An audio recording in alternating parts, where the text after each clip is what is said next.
In the beginning, there was darkness, and then, bang, giving birth to an endless expanding existence of time, space, and matter. Now see further than we've ever imagined, beyond the limits of our existence, in a place we call the universe. Does our sun have a deadly nemesis that dooms life on our planet?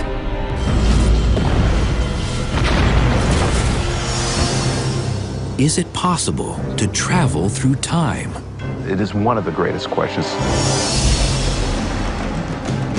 What happened to matter's evil twin? The mind hunts for an explanation. How did the water on Mars disappear? And what came before the Big Bang? This is the greatest mystery in all of science.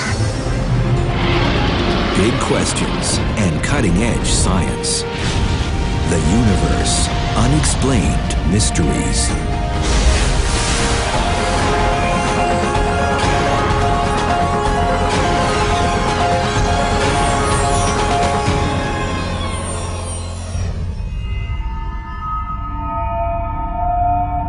Among the unexplained mysteries in the universe, one has a particular urgency for those of us who enjoy living on planet Earth. Do Earthlings have a regularly scheduled date with extinction once every 26 million years? And if so, what causes this periodic hard rain of destruction? You have this enormous explosion. Anything within thousands of miles will be killed. You're talking here first of the blast wave, of the tsunami. You're talking about the enormous heat.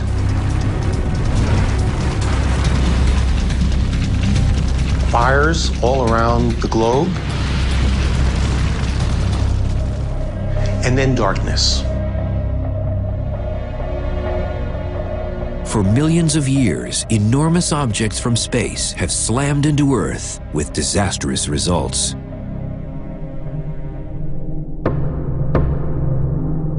One impact in the waters of the Yucatan Peninsula is blamed for the extinction of the dinosaurs 65 million years ago. But this wasn't the first mass extinction on Earth, and it probably won't be the last.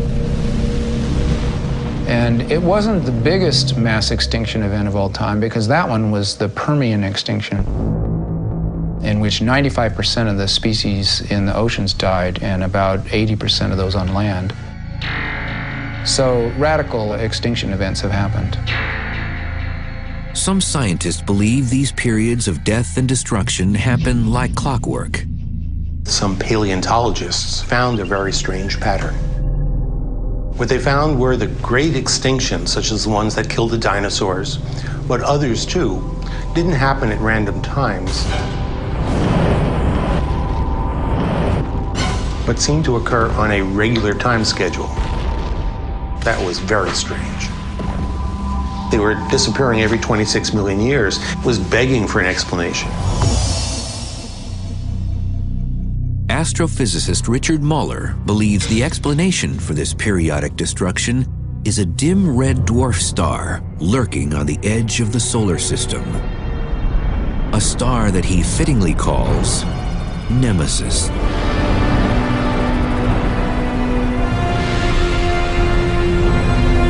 According to his theory, Nemesis is an undiscovered companion star to our own sun.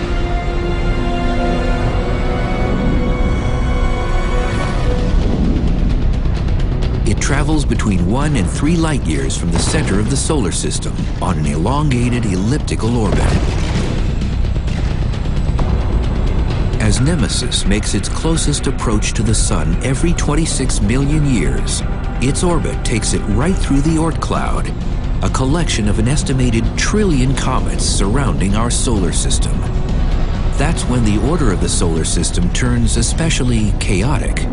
When that happens, Nemesis gets close to the comets and perturbs their orbit. According to Muller's theory, the gravitational disruption caused by this small, innocuous star causes long, undisturbed comets to break away from their orbits in the Oort cloud. Pulled towards the Sun by its gravity, 1 billion comets are sent careening toward the inner solar system. A handful inevitably cross paths with the Earth, resulting in massive impacts and mass extinctions.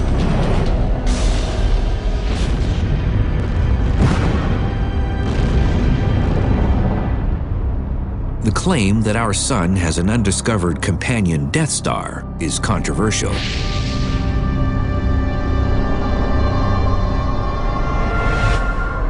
Most scientists believe that the Sun is a solitary star with no companions.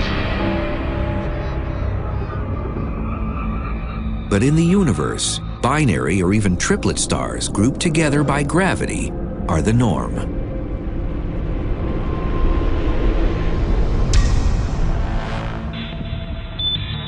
The majority of stars in our galaxy are parts of either binary or triple stars. And so the idea that the Sun conceivably could be part of a binary isn't crazy from that point of view at all. It's an interesting question. Even if the Sun could conceivably have a binary companion, astronomers have never observed a binary system in which the pair of stars are as far apart as Muller claims our Sun and Nemesis would be. Muller needed proof that Nemesis was real. In 1997, a NASA mission began that had the potential to shed light on the mystery. The 2-micron all-sky survey, or 2MASS, used twin infrared telescopes to scour the universe for previously unknown stars. 2MASS specialized in hard-to-find bodies in and near our galaxy, and to date has produced over 2 million images.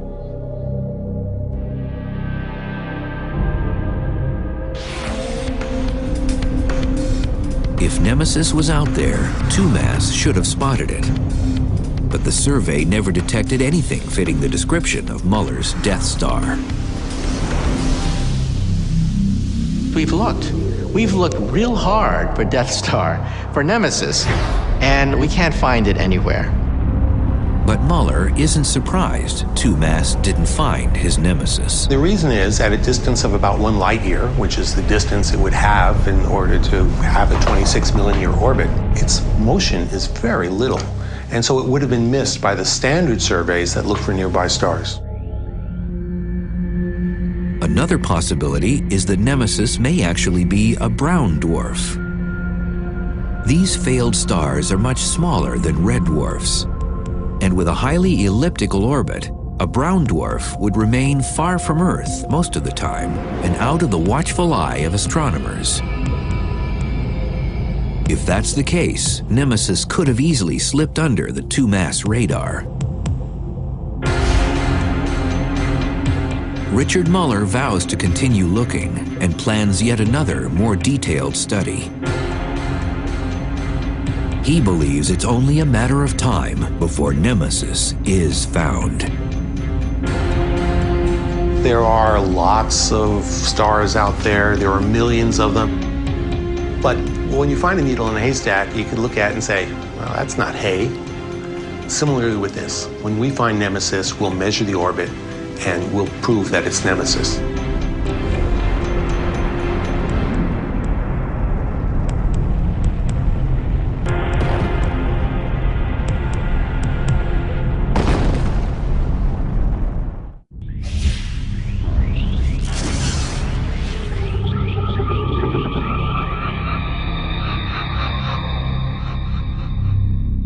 Of all the unexplained mysteries in our universe, perhaps the most tantalizing and controversial is whether it's possible to travel through time.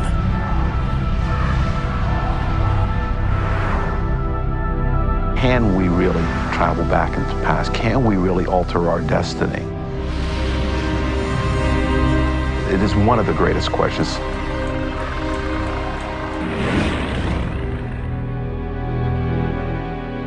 In 1955, Ron Mallett was only 10 years old when his father died of a heart attack. Grief-stricken, young Mallett yearned for a way he could see his father again and perhaps save his life. About a year after he died, I came across H.G. Wells's book, The Time Machine, and that is what saved me, because I thought if I could build a time machine, as H.G. Wells talked about, then I could go back into the past and try to save his life and see him again. And so I became obsessed with the notion of trying to build a time machine.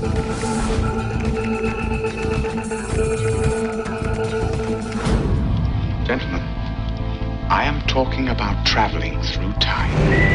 The Time Machine was a work of fiction, but Mallett soon discovered there was science to support the mysterious notion of time travel. And the source was none other than Albert Einstein. Einstein theorized that space and time were linked, so that one could imagine space-time as a sort of fabric or sheet. With his general theory of relativity, Einstein showed that a massive object, like a planet, a star, or black hole, actually warps the fabric of space and time. In fact, Einstein believed that gravity, the force that binds us to the Earth and keeps the Earth in orbit around the Sun, is really just an effect of this warping. For Mallett, this mind and universe-bending idea has far-reaching implications. Because if you could generate enough gravity to twist time into a loop, perhaps you could create a pathway for moving backwards and forwards through time. Einstein's theories fueled Ron Mallett's quest to learn how to build his own time machine. But time travel wasn't a subject that could be studied by serious scientists out in the open. As a matter of fact, I used a cover story that worked for me. I studied black holes because black holes allowed me to understand how Einstein's theory affected time, and it was a crazy idea, but it was considered legitimate crazy. So I built my career on studying that and being able to use Einstein's general theory of relativity. Black holes, the massive remnants of collapsed stars, have an almost unmatched gravitational power to distort space and time, which is exactly what Mallett wanted to do. But how could he create in the laboratory something jam-packed with enough matter to actually warp space-time? For inspiration, Mallett turned again to Einstein and his most famous equation, E equals mc squared, which showed that matter and energy are just different forms of the same thing. So following Einstein's theory, light, which is energy, should be able to warp space and time just like a massive object does. We're used to the notion that gravity is created by matter. But it turns out that in Einstein's theory, light can create gravity. And that is what my work is based on. In other words, if gravity can affect time and light can create gravity, then light can affect time.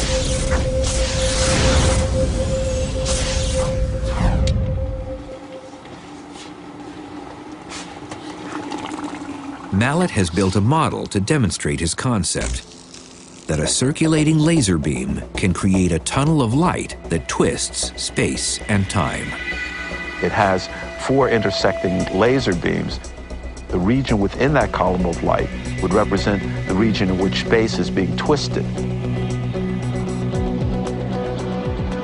And eventually, time would also get twisted by this column of light.